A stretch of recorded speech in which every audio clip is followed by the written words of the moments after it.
자, 오늘 수업은 어떤 내용을 갈 거냐라고 하면 일단 세 가지를 다룰 겁니다. 첫 번째, 가난한 사랑의 노래 복습할 거예요. 물론 자료는 없습니다. 그냥 복습만 살짝 할 거예요. 왜냐면 여러분이 일주일 지났기 때문에 몇 가지 중요한 점이 있거든요. 왜 중요한 점이 있냐라고 하면 오늘 두 번째 새벽 편지라는 곽재구의 작품을 공부할 거거든요. 근데 이 새벽 편지를 공부하실 때 가난한 가난한 사람의 노래가 아니구나. 미안. 어쩐지 반응이 이상하대. 껍데기는 말하죠?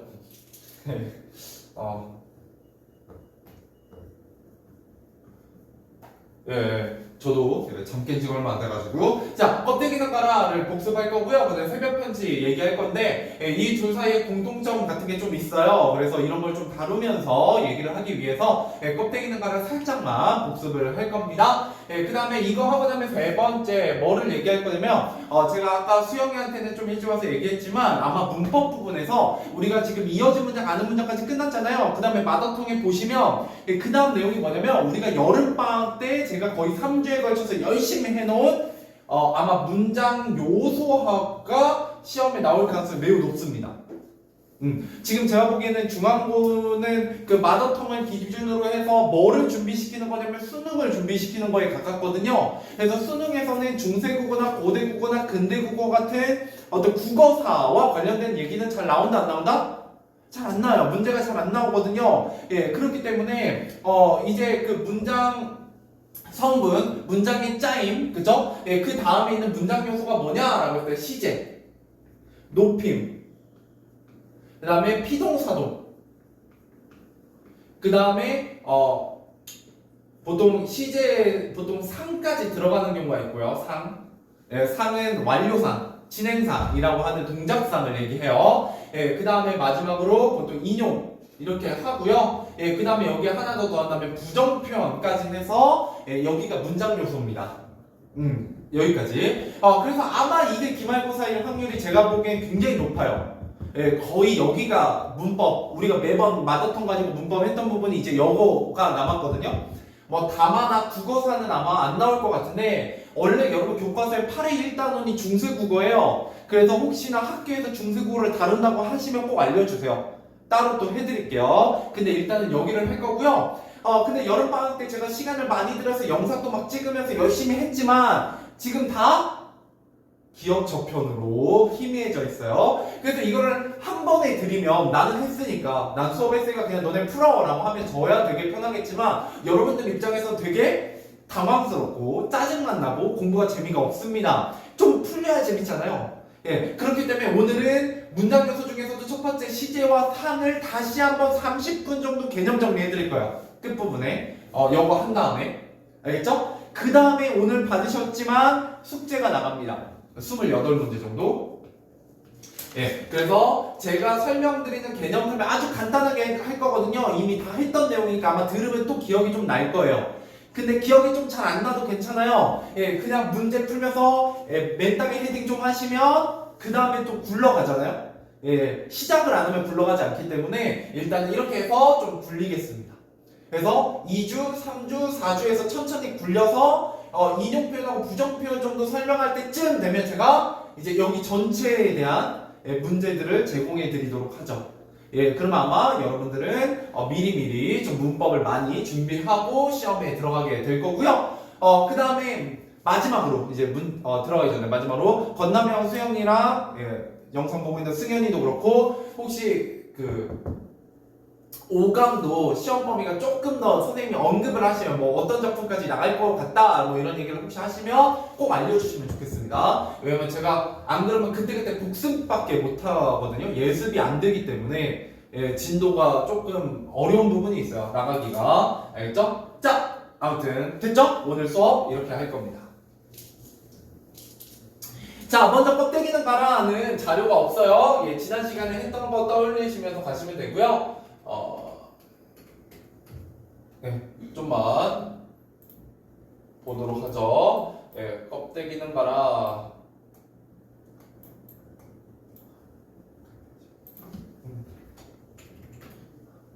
자, 지난 시간에 했던 거 살짝만 떠올려 볼게요. 그래야 여러분들이 항상 중앙고는 단독 지문이 안 나오잖아요. 복합 지문이 항상 기본이기 때문에 항상 연결해서 공통점과 차이점이 있다면 뭔지에 대해서 한번 고민해 보실 필요가 항상 있어요. 예, 그러려면 항상 그 전에 배웠던 작품하고 오늘 새로 배울 작품을 맞물려서 공부해 보시는 게 항상 좋습니다. 자, 껍데기는 가라 같은 경우는 일단 민족의 화합과 통일이에요. 예, 화합이라는 얘기, 통일이라는 얘기 어떤 키워드에서 우리가 발견할 수 있었다? 단어가 있어.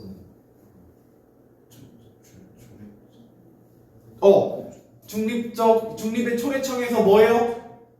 그렇죠, 맞절이에요, 맞절.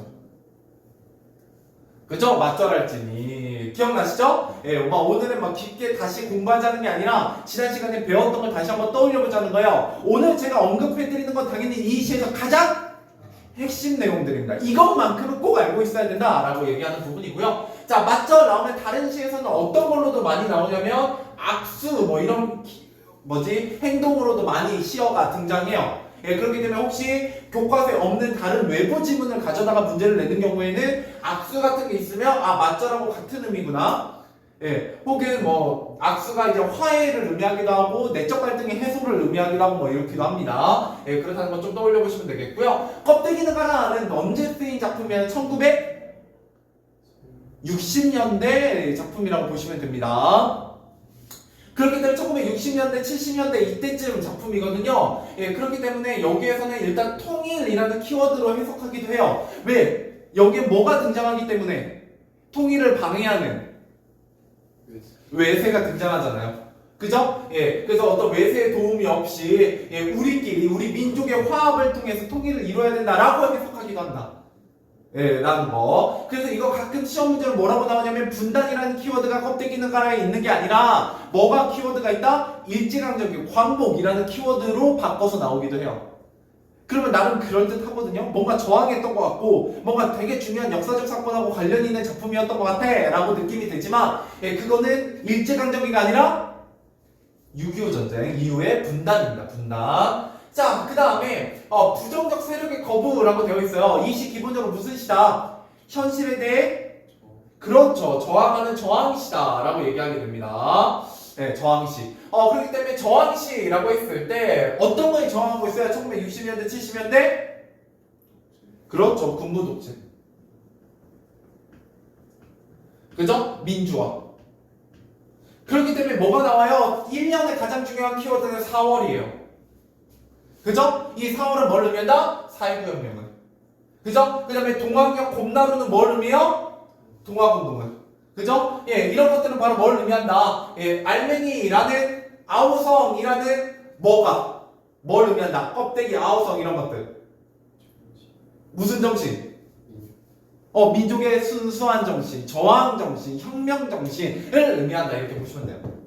자, 그러면서 껍데기는 뭐였어요?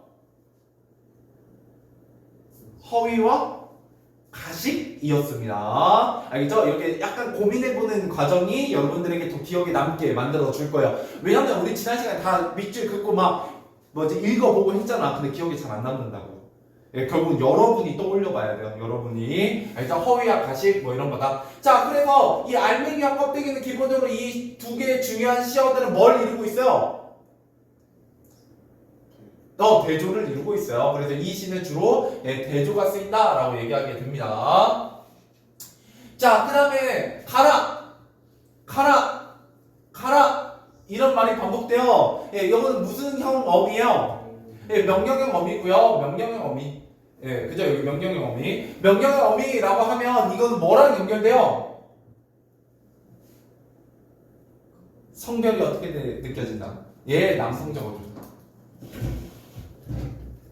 그죠? 예, 이런 얘기도 했었습니다. 그래서 굉장히 강력한 느낌을 주더라 이런 얘기를 했었고 그 다음에 아사들 아서녀 같은 우리 민족을 상징했었고 예, 그 다음에 맞절 했었고 그 다음에 여기 한라에서 백두까지 무슨 법? 네, 대유법, 대유법. 이때 대자가 대표할 때 대자라고 생각하시면 된다고요. 예, 그래서 부분을 가지고 전체를 대표해서 비유하는 걸 대유법이라고 하고요. 예, 우리 학교에서는 대유법 할 때 뭐도 같이 알려주셨다고요? 예, 화류법 했었다고요. 화류법은 항상 뭐라는 시험에 잘 나온다고요? 의인법하고 비교해서 잘 나온다고요? 이때 둘의 가장 큰 차이점은 뭐다? 화류는 어떤 걸 가지고 얘기하고 예, 무정적 사물을 가지고 얘기하고 의인법은 유정적인 것을 얘기할 때 의인법이라고 얘기한다. 그죠? 감정이 있냐 없냐 뭐 이런 걸로 예, 보시면 되겠다라는 거예요. 자, 그다음 마지막 모는 쇠붙이는 거라. 이때 쇠붙이라는 거 외부 세력으로 해석하기도 하고요. 분단으로 해석할 때 통일. 그다음에 쇠붙이라는 거 무력으로 해석하기도 해요. 총 이런 거는 이제 전쟁을 의미할 수도 있고요. 혹은 군부 독재를 의미할 수도 있죠. 예, 이런 거랑 관련이 되어 있다. 예, 그래서 중심 키워드 그냥 명령법, 반복법, 대조법, 그다음에 직설적 표현 뭐 이런 것들이 나와 있다라는 거예요. 이 시 자체의 해석은 어려웠다, 쉬웠다. 이게 굉장히 쉬운 편이었습니다. 넘어가 보도록 하죠. 오늘은 새벽 편지입니다. 새벽 편지. 자, 그래서 제가 한 장짜리 드린 거 먼저 보시면 됩니다. 예. 왜냐하면 여기에 조금 더 저는 개인적으로 설명이 좀 괜찮거든요. 자, 그래서 잘 안 보이시면 그거 보시면서 보세요. 글씨가 좀 작을 수 있어요. 자, 새벽 편지입니다. 일단 키워드 먼저 보죠. 희망적이에요. 자, 희망이라고 했을 때 껍데기는 가라에는 희망이 있을까요, 없을까요? 좀 애매하긴 한데 희망이 없다고 얘기하기는 어렵죠. 예, 굉장히 의지적이에요. 그러니까 희망이 있다고 얘기하기는 힘들지만 뭐가 지금 안 좋은 상황에 처해 있지만 그거를 극복하겠다는 강력한 의지가 드러나죠. 그죠? 예, 그리고 어떤 행동 저항이 막 드러나잖아요. 예, 희망이 없다고 볼 수는 없지만 그러다가 막 어떤 희망이 막 희망 차가지고 막 부풀어 오르는 그런 느낌이 들지는 않는다. 이렇게 보시면 좋겠고요. 그 다음에 고통스러운 현실이에요. 똑같죠. 그런 점에서 껍데기는 가라는 똑같아요. 예. 자, 그래서 어떤 점이 고통스러운 현실인지 좀 보도록 하죠. 그 다음에 희망이 넘치는 세상. 자, 수미상관이라는 거 굉장히 크게 쓰이고 있고요. 그 다음에 새벽이라는 것 굉장히 중요해요. 새벽이라는 거. 자, 그래서 이거 제목을 통해서 좀 알아보시면 새벽이요. 그러면 새벽이라는 건 지금까지 뭐였어요? 시간적으로. 깊은 밤이었어요. 깊은 밤이라는 건 당연히 뭘 의미하겠어요? 키워드로 보면 그렇죠. 부정적인 현실이요. 그죠? 예, 안 좋은 현실이라고요. 근데 새벽이 왔어요. 새벽이라는 건 하루에서 가장 춥고 가장 어두운 시기예요. 근데 희망차죠. 왜? 뭐 할 거니까 곧 해가 뜰 거니까. 원래 해가 뜨기 직전이 가장 어둡고 가장 추운 때입니다. 가장 힘든 때예요. 새벽이 이제 어떤 이미지인지 아시겠죠? 예, 그러니까 양면적인 면을 다 갖고 있어요. 지금의 상황이 굉장히 절망적이다. 그러나 이 화자는 뭐 할 것이다? 희망을 꿈꿀 것이다. 라는 의미가 새벽에 담겨 있고요. 자, 그 다음에 편지라는 키워드는 보통 편지는 뭐예요? 내가 하고 싶은 말을 누군가에게 전하겠죠. 뭘 전하겠어요? 지금이 뭐라는 걸? 밤이 끝나가고 있다는 걸. 새벽이 오고 있다는 걸. 이 화자는 많은 사람들에게 그 누군지 모르지만 불특정 청자를 설정해서 뭐 하고 싶겠어요? 얘기해주고 싶겠죠. 그게 이 시의 내용입니다. 알겠죠? 예, 그렇다고 생각하고 보시면 굉장히 이 시도 해석이 쉬워요. 어렵지 않습니다. 자, 그 다음에 주제 보세요. 고통스러운 현실 속에서 서로를 위로하는 모습과 희망이 넘치는 세상에 대한 소망을 가지고 있는 시입니다. 소망. 이 시는 소망이라는 키워드가 좀 중요하다라고 보시면 돼요. 희망과 더불어서. 자, 계속 가보죠. 자, 고통스러운 현실과 대조적인 새벽의 이미지를 제시한다. 여기에도 무슨 법이 쓰이고 있다? 대조가 쓰이고 있죠. 아까 껍데기는 달아도 대조가 있었잖아요. 그죠? 이런 거 떠올려 보는 거라고요. 자, 두 번째, 화자가 여반한 세상을 자연물, 별, 샘, 새소리, 바람, 향기 등을 통해서 표현하고 있습니다. 자, 그러면 껍데기는 가라에서 내가 꿈꾸는 미래, 어떤 좋은 세상이 시어를 통해서 구현되고 있나요? 껍데기는 가라에는 내가 꿈꾸는 세상, 희망찬 미래에 대한 것이 어떤 시어를 통해서 상징화되고 있나요? 형상화되고 있나요?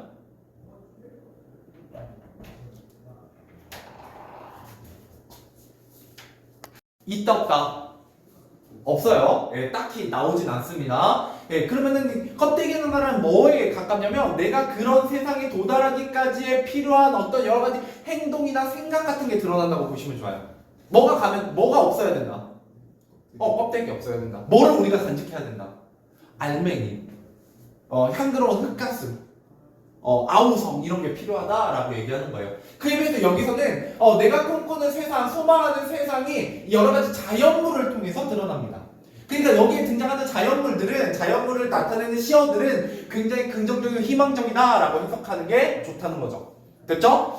자, 그 다음에 수미상관을 통해서 소망을 강조해요. 왜? 반복을 했으니까요. 운율도 형성하지만 의미를 강조하고 있다라는 거예요. 당연히 주제가 담겨 있을 겁니다. 알겠죠? 자, 여기 이해와 감상 좀만 읽어보도록 할게요. 자, 이 시는 하루가 열리기 시작하는 새벽을 배경으로 사랑과 희망이 넘치는 세상이면서 따뜻하고 향기로운 세상인 아침에 대한 기다림과 그 희망을 노래하고 있다. 자, 아침 왔다 안 왔다?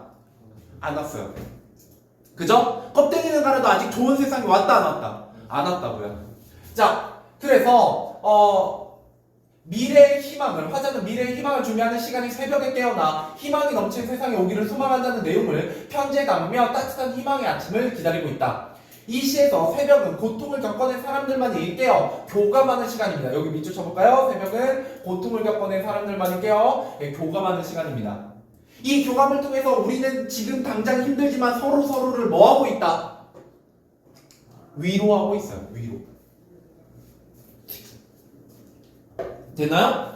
자, 그 다음에 그래서 화자는 새벽별을 바라보면 다시 고통하는 법을 익히기 시작해야겠다라는 다짐을 하면서 여기도 굉장히 다짐과 의지가 드러나요.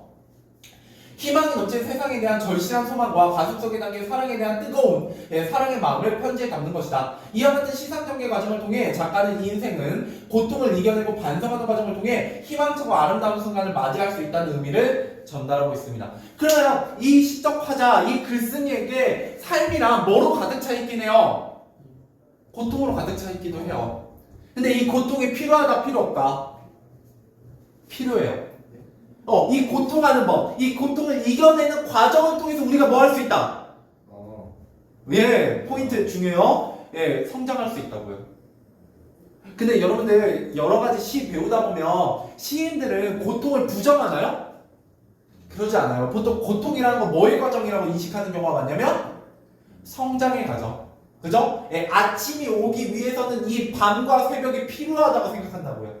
알겠죠? 예, 그런 맥락도 좀 잘 기억해 두시면 좋습니다. 왜냐하면 이제는 이분법적으로 부정적인 건 싫은 거, 예, 긍정적인 건 좋은 거, 뭐 이렇게 얘기하지 않아요.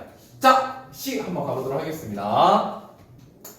자, 새벽에 깨어나 새벽은 희망을 기다리는 시간입니다. 언제를? 아침을 기다리는 거죠. 그죠? 자, 반짝이는 별, 이때 별은 당연히 희망이고 소망이고, 예, 어떤 긍정적인 것, 예, 이상이죠. 자, 보고 있으면 이 세상 깊은 어디에 마르지 않는 사랑의 샘. 자, 별 동그라미, 샘 동그라미, 이거 다 긍정적인 자연물들입니다.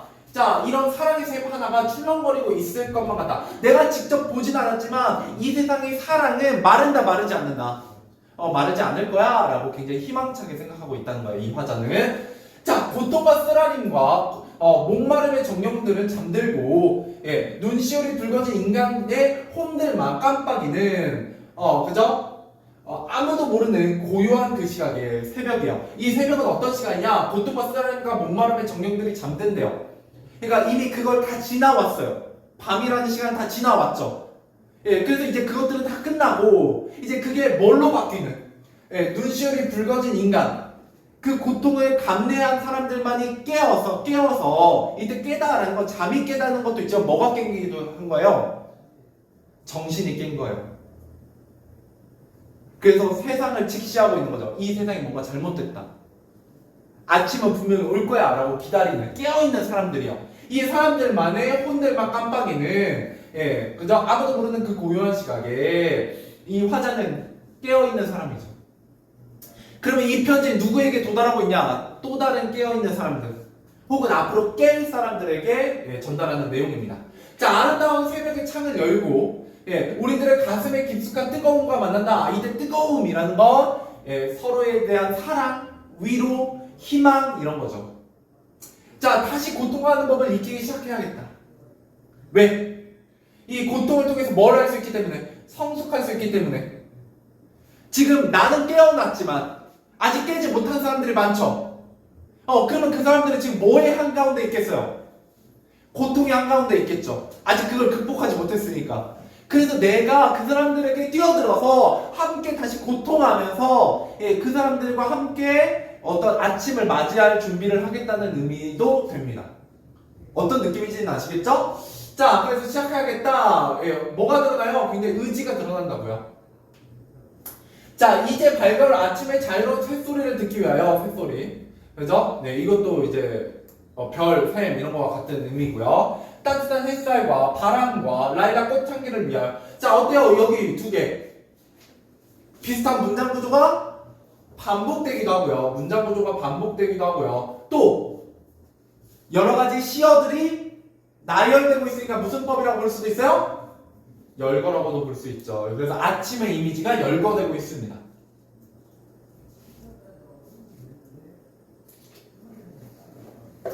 자, 진정으로 역시 반복을 해요. 내가 진짜 하고 싶은 말은 이거라는 거죠. 너를 사랑한다는 한마디. 이때 너는 구체적인 청자가 아니에요. 구체적 청자는 아닙니다. 근데 너를 사랑한다는 한마디, 새벽 편지를 쓰기 위하여. 그러면 이때 너는 누구겠어요? 아직 고통 속에 있는, 깨지 못한 사람들, 혹은 깬 사람들. 그죠? 나와 함께 아침을 준비할 사람들이죠. 자, 그래서 사랑한다는 한마디, 새벽 편지를 쓰기 위하여 새벽에 깨어나 반짝이는 별을 보고 있으며 이 세상 깊은 어디에 마르지 않는 희망의 샘 하나가 출렁이고 있을 것만 같다. 자, 이제 사랑의 샘이 희망의 샘으로 바뀌었어요. 그러면 이 희망, 아침을 맞이하기 위해서 우리는 뭐 해야 돼요? 서로를 사랑해야죠. 그죠? 이런 얘기입니다. 어렵진 않죠? 뭐 되게 뚜렷해요. 말하고자 하는 바가. 그리고 시어도 뭐 그렇게 복잡하지 않고요. 되게 긍정적인 시어와 부정적인 시어가 딱 대조를 이루고 있고, 그죠? 여러분 조금만 조심하시면 좋은 게 이 새벽에 이 화자는 깨어있다. 깨어있다라는 건 선구자라는 거예요. 그죠? 무지한 여러 가지 아직 이 세상을 제대로 인식하지 못하고 있는 사람들과 달리 이 사람은 깨어있죠. 그렇기 때문에 이 사람은 뭐 해야 돼요? 다시 고통하는 법을 익혀야 돼요. 이해되세요? 그래야 그 사람들을 사랑할 수 있거든요. 됐나요? 자, 밑에 빈칸 하나 한번 채워보도록 하죠. 자, 희망과 사랑을 담은 뭐를 쓰고 있어요? 편지를 쓰고 있어요. 이 편지는 언제 쓰고 있어요? 새벽에. 그죠? 그러면 반짝이는 별들을 보면서 희망을 꿈꾸고 있고요. 자, 그 다음에 별이 반짝이는 새벽. 어때요? 굉장히 고통스럽고 고달픈 삶에 지친 사람들은 잠들어 있어요. 소외된 이웃에게 뭐를 가진, 연민을 가진, 사랑을 하는 그런 소외된 이웃을 사랑하는 사람들만이 깨어 있어요. 그게 바로 누구나 화자예요. 이해되시죠? 자, 그래서 고통스러운 현실에 괴로워하는 사람들에 대한 애정과 관심을 가지겠다는 의지입니다. 알겠죠? 단순히 나 혼자 아침을 준비하고 맞이하겠다는 게 아니에요. 이 소외된 이웃 혹은 현실에 괴로워하는 사람들, 깨어있지 못한 사람들을 위해서 내가 고통하는 법을 익히겠다라고 얘기하고 있는 것도 또 하나의 축입니다. 이 시에. 이해되시죠? 넘어가 보도록 하죠. 그 다음으로 다음 내용으로 한번 가보도록 할게요.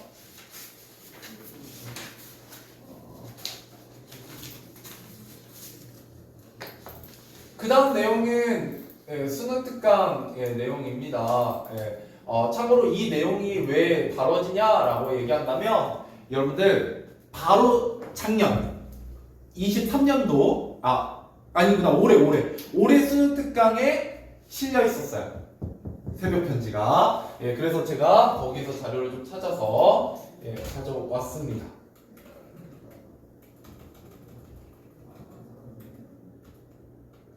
그죠? 사랑과 희망이 넘치는 세상에 대한 기다림을 노래하고 있어요. 이건 기다림, 소망 이런 거에 대한 노래다 이렇게 보시면 되겠고요. 뭐 했던 얘기는 또 하지 말고요. 그죠? 새벽에 대한 화자의 인식. 누군가는 잠들어 있어요. 고통스러운 현실에. 누군가는 깨어 있어요. 화자와 같은 사람들은. 그 그럼 화자와 같이 깨어있는 영혼들은 이런 소외된 이웃들, 고통에 몸부림치는 이웃들을 뭐하고자 한다? 사랑하고자 해요. 됐죠? 예, 이런 의미다라는 거 좀 보시면 좋겠고요. 자, 그 다음 넘어가서 우리 OX만 좀 풀어보죠. 예, 1번부터 18번까지입니다. 문제 풀어보세요.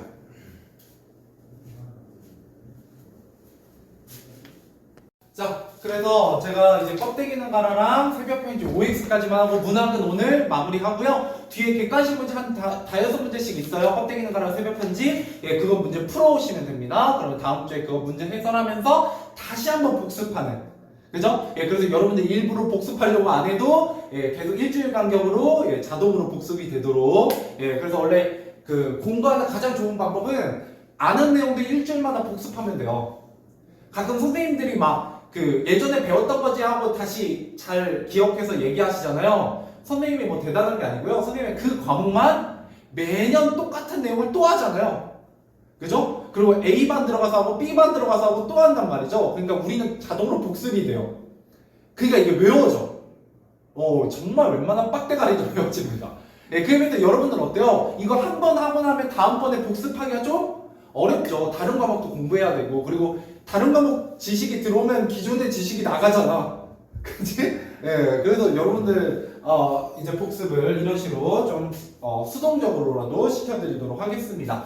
자, 새벽 편지 먼저 OX 정답 확인해보죠. 자, 여기 OX가 중요한 게 아니라 여기서 중요한 키워드들이 등장하기 때문에 한 번 더 보는 거예요. 자, 여러 가지 감각적 이미지, 어떤 감각이 나오나요? 새벽 편지에는? 청각? 시각, 전체적으로 시각이죠? 그죠? 예, 그 다음에 뭐, 쓰라림, 이런 거는 뭐, 촉각, 이런 거랑 가깝고, 눈시울이 붉어진 이런 것들은 시각과 가깝죠. 예, 그래서, 이상적인 세계의 모습, 특히, 뭐를 통해 새소리라는 청각, 햇살, 바람, 이런 거 촉각, 꽃향기, 후각, 예, 그래서 다양한 감각이 쓰이죠. 야, 껍데기는 가라에도 감각이 있나요, 없나요?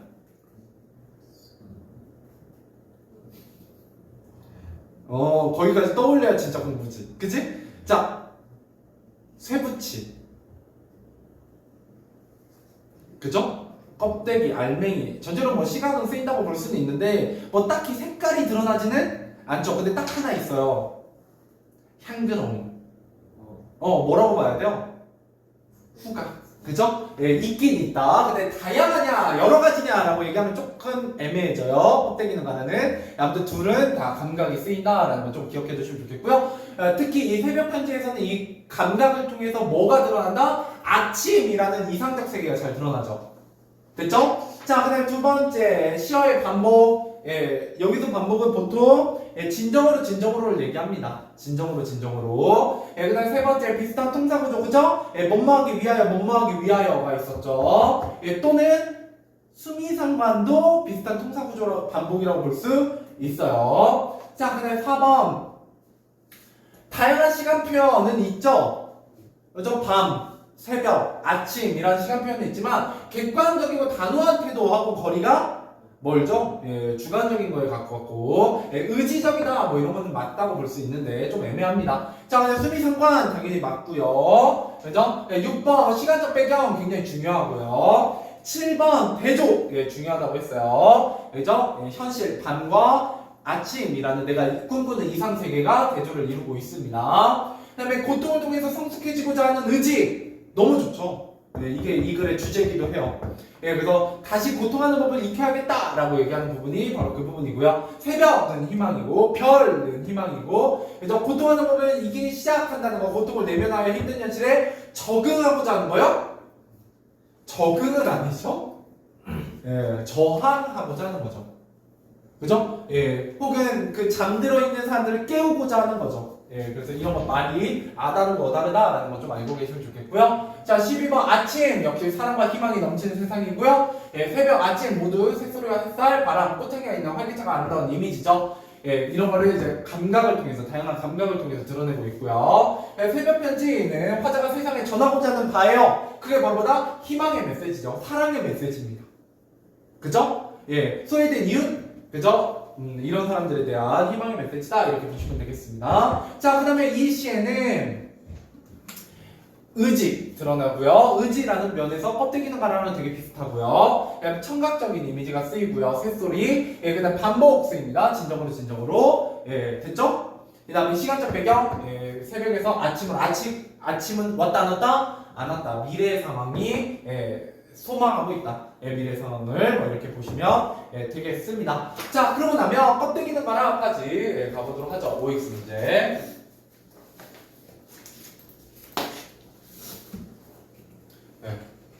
그래서 이 OX까지 하는 이유는요, 이 OX를 하면 여러분들이 약간 막연하게 느낌으로 갖고 있는 것이 구체화돼요. 말로. 예, 왜냐하면 여러분 결국 객관식에 만나는 건 이런 아주 정형화된, 정제된 문장들이잖아요. 그렇기 때문에 이런 문장들을 많이 만나보셔야 여러분들이 객관식을 풀 때도 굉장히 쉽다고 느끼게 됩니다. 자, 첫 번째 대립적인 의미의 시어 나오죠. 그죠? 껍데기 알맹이, 그죠? 알맹이를 비롯한 뭐 흙가슴이라든지 아우성이라든지 이런 정신적인 가치, 그죠? 화자가 추구하는 가치와 허위, 가식을 뜻하는 껍데기가 대조를 이루고 있습니다. 그 다음에 명령의 종결함이 아까도 얘기했었고요. 동일한 식구의 반복, 동일한 식구의 반복 같은 경우도 우리가 새벽 편지랑 공통점이라고 볼 수 있죠? 반복법, 그죠? 그래서 껍데기는 가라에서는 동일한 식구의 반복 뭐가 있어요? 동일한 식구의 반복 껍데기는 가라가 반복되고 있죠. 그죠? 알맹이는 남고. 자, 그 다음에 구체적인 자연물을 활용하고 있다. 맞아요? 틀려? 틀렸죠? 근데 얘는 뭐에 대한 설명은 맞아요? 얘를 새벽 편지에 대한 설명이라고 하면 맞아요? 틀려? 맞죠. 새소리, 꽃, 바람, 그죠? 뭐지? 새벽 편지하고 전혀 상관없는 내용인데 막상 X 문제 보니까 새벽 편지랑 비슷한 게 있죠. 그렇다는 건 뭐예요? 껍데기는 가라랑 새벽 편지가 나름대로의 연관성이 좀 있을 수 있다. 자, 그 다음에 의지적이다, 직설적이다. 자, 의지적이다라는 건 새벽 편지랑 공통점이고요. 직설적이다라는 건 뭐만의 특징이에요? 껍데기는 가라의 특징이고요. 부정적인 현실에 대한 인식, 이거는 새벽 편지와의 공통점이죠, 역시. 자, 그 다음에 사회구혁명, 동학농민운동 이런 순수한 정책 이어가고자 하고요. 그 다음에 화학, 통일 이런 것들 염원한다. 염원이라는 부분에서는 공통점이 있습니다만 그 새벽 편지의 단순한 희망을 노래하고 있다면 여기는 화학과 통일을 노래하고 있어요. 그 다음에 대립되는 부정적인 것과 긍정적인 것 이런 대립이 있고요. 그 다음에 동학의 굽나루의 그 아우성은 흙가슴이나 알맹이하고 같죠. 그다음 아사드라는요 우리 순수한 민족, 우리 민족을 의미하고요. 그다음 한라에서 백두까지는 비극을 상기시키시는 건 아니죠.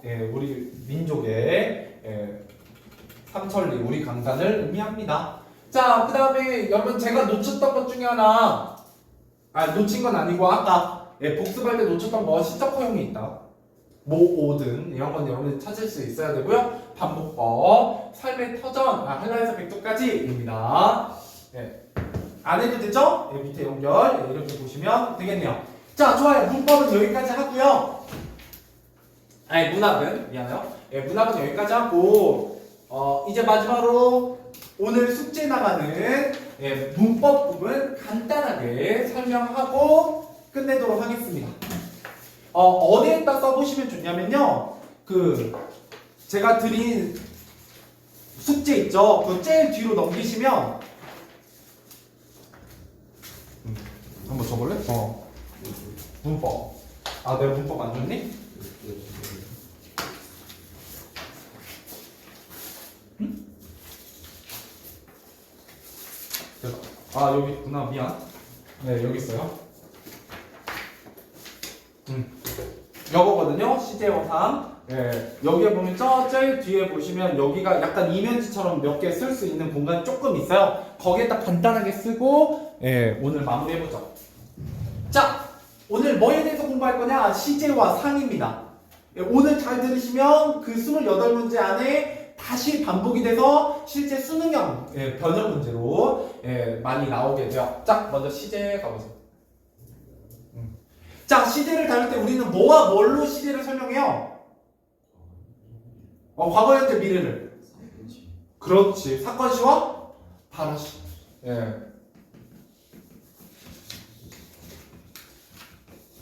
자, 이 중에서 사건시와 바라시 중에 원래 기준이 되는 건 뭐라고 보아야 된다? 바라시라고 보는 게 좋습니다. 이게 기준이야. 왜? 항상 말하고 있는 건 언제니까? 지금이잖아요. 지금 여러분 현재 듣고 있죠? 이게 항상 지금이기 때문에 이게 기준이 된다라고 보시는 게 좋아요. 그래서 이 말을 하는 시점을 기준으로 사건이 먼저 일어났냐? 동시에 일어나고 있냐? 아니면 나중에 일어날 거냐에 따라서 과거, 현재, 미래가 나눠지죠. 뭐 근데 그거는 자세하게 안 할 거예요. 왜냐면 여러분들 그 정도는 하실 수 있을 거라 생각하니까. 자, 오늘은 썸머리입니다. 굉장히 간단하게 할 겁니다. 과거 시제. 자, 과거 시제라고 했을 때 시험에 나오는 거라고 하면 먼저 선어말 어미. 뭐가 있어요? 선어말 어미.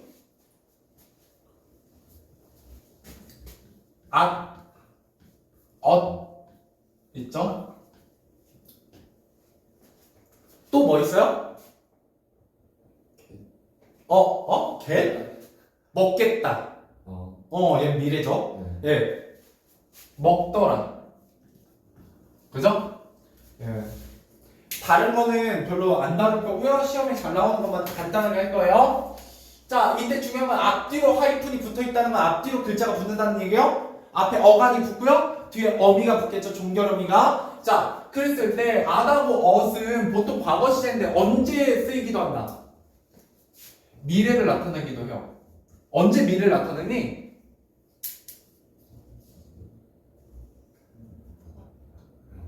나 오늘도 나 오늘도 학원 지각했어. 오늘이 세 번째. 진짜 학원 가면 나 죽었다. 뭐예요? 미래에 대한 확신이에요. 분명히 일어날 미래에 대해서는 at, ot을 씁니다. 시험에 나와요. 오늘은 이렇게만 할 거예요. 간단하게. 기억나죠? 우리 여름방학 때 이미 했던 거라서 처음부터 다 설명할 필요는 없잖아. 포인트만 딱 짚고 넘어갈 거예요. 원포인트 수업 같은 거예요. 자, 그 다음에 더 같은 경우는 뭐가 시험에 나오냐? 크게 두 가지가 시험에 나옵니다. 하나는 내가 직접 목격했던 경험이요.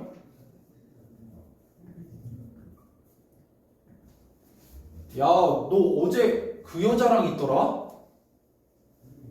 내가 봤어. 이런 거죠. 내가 경험한 거예요. 목격한 거죠. 그죠? 근데 이때는 주어가 무조건 뭘로 쓰여야 돼요? 1인칭으로 쓰이면 된다, 안 된다? 안 돼요. 내가 어제 롯데몰에 있더라. 유체이탈어법이죠? 네, 이건 안 됩니다. 자, 그 다음에 두 번째, 나의 감정이에요. 내가 그렇게 느꼈어요. 생각했어요.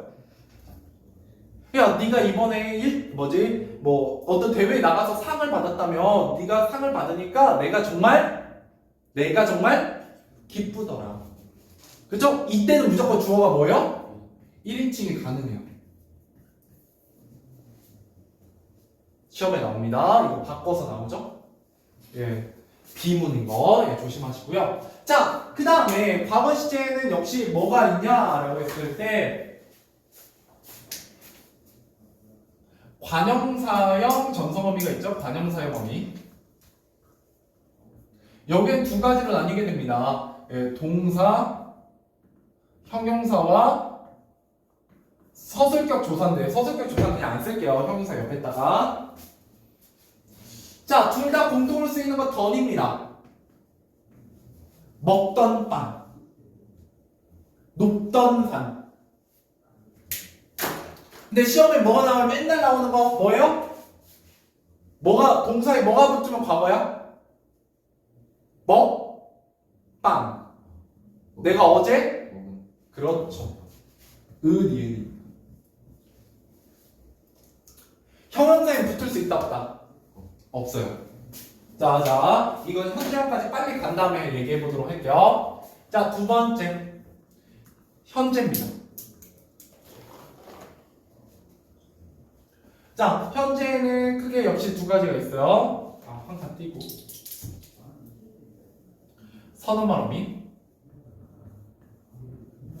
역시 두 개로 나뉘죠. 동사와 형용사. 자, 현재를 나타낼 때 형용사에는 뭐가 붙을 수 있다 없다? 선어말 어미. 예쁜 나. 멋진다. 돼요, 안 돼요? 안 돼요. 예, 형용사는 아무것도 안 붙는 게 현재형입니다. 그에 비해서 동사는 뭐가 붙어요? 뭐뭐? 니은이나 는이 붙죠? 학교에 간다. 지금 먹는다. 됐죠? 자, 그 다음에 관형사의 어미.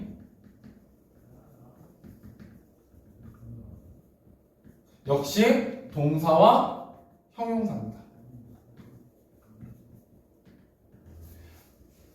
자, 동사에는 뭐가 붙어요?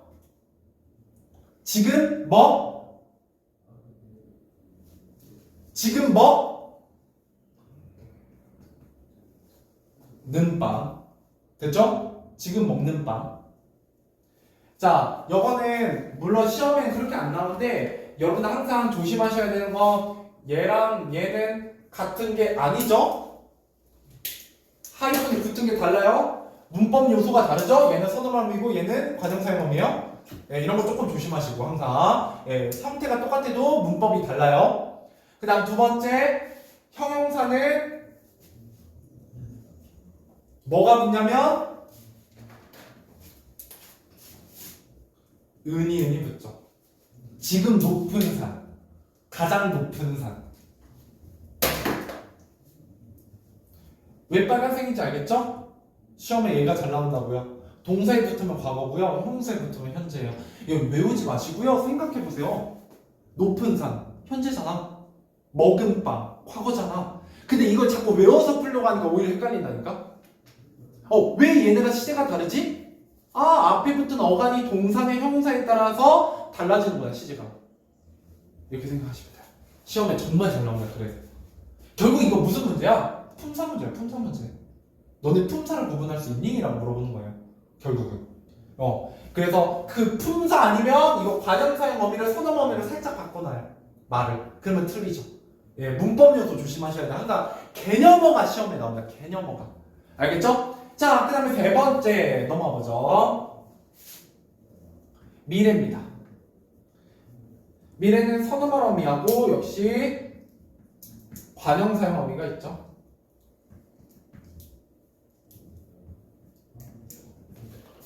자, 선언 어미에는 뭐가 있냐면 얘도 시험에 잘 나오니까 빨간색으로 할까? 개시 있죠? 네. 아마 이거 중앙보도 이거 되게 사랑하세요. 네, 이 문제를. 그래서 아마 나올 확률이 매우 높고요. 그 다음 을이라. 네, 내가 꼭 갚으리라. 그죠? 예. 그 다음에 관형사 의미는 리을이 있죠? 먹을 빵. 예쁠 나이. 예, 조금만 더 나이 먹으면 예쁠 나이다. 그죠? 미래. 자, 그러고 나면 따로 빼서 get은 따로 뺍니다. 그죠? 예. 그래서 5가지가 있죠. 첫 번째 미래 시제가 있고요.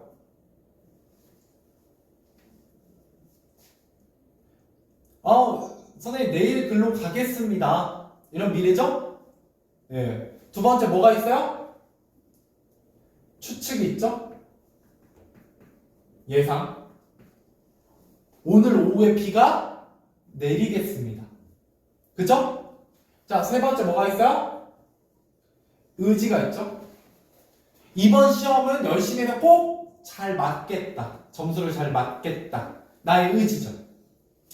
네 번째, 여러분들이 가장 어려워하는 뭐가 있어요? 가능성과 능력이죠.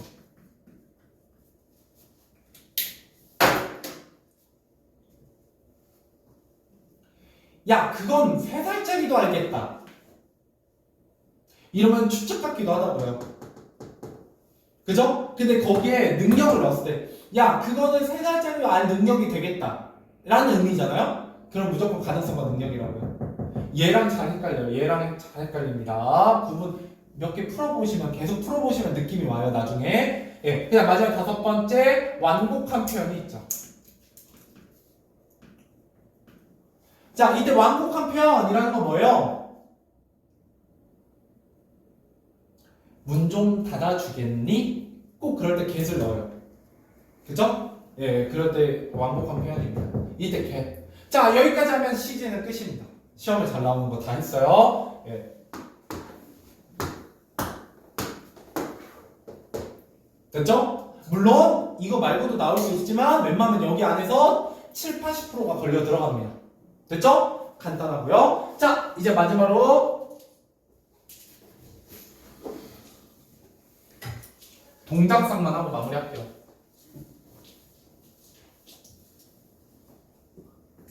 자, 동작상 진짜 간단해요. 동작상 크게 두 개입니다. 하나는 진행상이고 하나는 완료상이죠. 자, 진행상에는 보조용언이 있고요. 보조용언이 붙어서 구현되는 경우가 있고요. 그다음에 또 하나는 연결어미가 있어요. 얘도 보조용언이 있고 연결어미가 있죠. 자, 외우셨었나요? 뭐 있어요?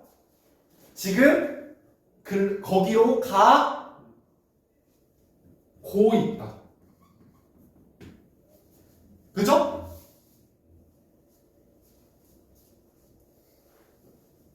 그 다음에 글로 뭐가 있냐? 가고 있다. 아, 예. 글로 그것을 먹어가다. 아직 다 안 먹었죠? 먹어가고 있는 중이잖아요? 네. 그 다음 두 번째 연결어미. 그가 나에게 손을 흔들면서 다가온다. 흔들며 다가온다. 됐죠? 이러면 뒤에 문장이 이어져야 돼요. 연결어미고요. 보조가 또 뭐 있냐? 여기는 있다. 앉아있다. 됐죠? 그다음에 또 뭐 있어요? 버리다. 다 먹어버리다. 끝났죠? 네, 이런 것들. 그 다음에 뭐뭐 하고서 손을 흔들고서 내게 다가왔다. 흔드는 행위는 끝나죠? 끝나고 나서 나에게 다가오는 거죠. 흔들고서. 자, 이렇게 보시면 되고요. 자, 여기서 시험 포인트는 뭐냐라고 했을 때 첫 번째 시험 포인트는 동사와 형용사의 구별입니다.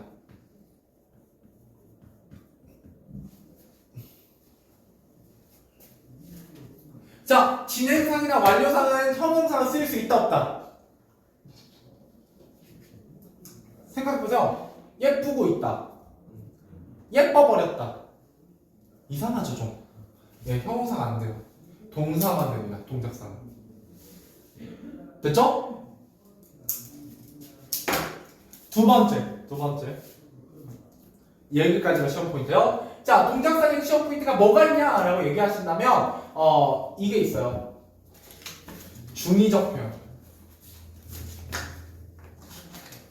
예시. 그가 넥타이를 매고 있다.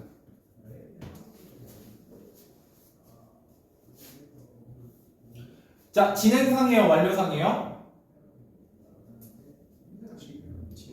지금 매고 있어요. 거울 보면서 매고 있다. 자, 다 맨 다음에 제가 출근했어요. 어떤 상태예요, 지금 저? 넥타이를? 매고 있죠. 이해되세요?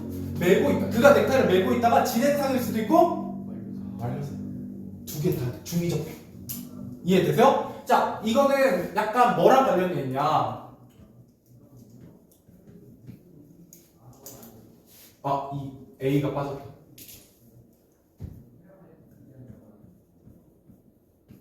웨어러블하고 관련되어 있어.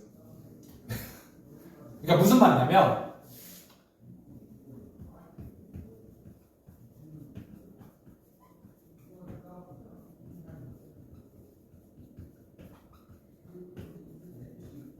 공통점 보이니? 모자를 쓰고 있다.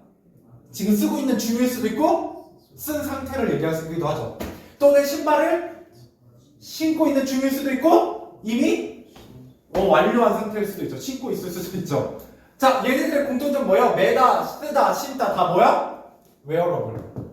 뭔가를 입고 있는 거죠. 이해되세요? 예, 이렇게 해도 시험에 나옵니다. 오늘은 여기까지. 자, 숙제 풀어오시면 돼요. 껍데기는 가라. 그 다음에 새벽 편지. 그 다음에 문법 28문제. 고생하셨습니다.